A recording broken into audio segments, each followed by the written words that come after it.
të gjithë qytetarëve të tjerë për Gjanicën? Unë dhe kur kam qenë kryetar e kam lidhur veten qytetar i Fierit. Dhe problemin e lumit Gjanica e kam marrë që kur kam qenë prefekt në Berat. Që atëre kam filluar studimin duke prur një profesor zviceran, një kolos të hidroteknikës, Matos Carlos, që u habit kur unë e përmenda këtë emër në KRTRSH, zoti Farudin Hoxha, i cili erdhi dhe i ra Gjanicës nga fillimi deri në fund la dhe disa detyra. Për mua Gjanica është problem shumë serios për qytetarët e Fierit, më shumë se sa për periferin, se këtu është dhe përqendrimi më i madh i popullsisë.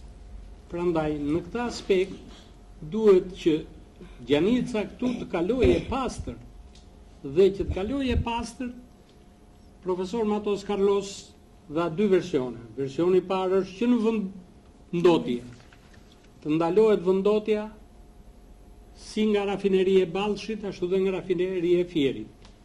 Sigurisht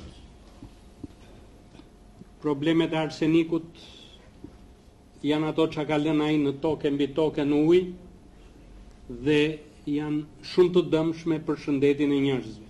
Dhe tash kur vinin për emision, ndjeni materën e keqe të hidrokarbureve.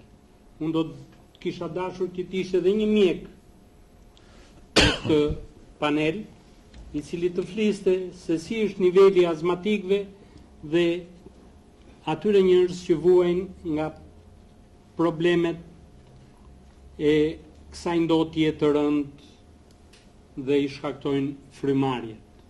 Unë jam vetë mjek i specializuar në bakteriologji dhe e di që alveolet e fëmijëve, sidomos të bebeve, po të nxjerrish buzë Gjanicës për të shëtitur, ato bëhen si letër cigari dyll të verdha. Prandaja është shumë e nevojshme që Gjanica të shëndetësohet. Rruga e dytë që dha profesor Matos Carlos ishte me prita, me dekantim, me futjen e hidrokarbureve dhe atyre që ngelen lartë. Bile ai duke parë gjendjen ekonomike tonë, tha dhe variantin me drasa, shumë nga ne kanë qenë në Maqedoni dhe kanë parë portën se si lidhet drimi me drasa me liqenin e Ohrit. Dhe ashtu mund të bëhen disa prita të tilla kanë parë edhe në një qytet në Francë, kështu që shumë vende nuk presin që të bëjnë prita madhështore, por prita funksionale. Do vinë ditë Gjanica, do t'i marri, i bën prapë atë.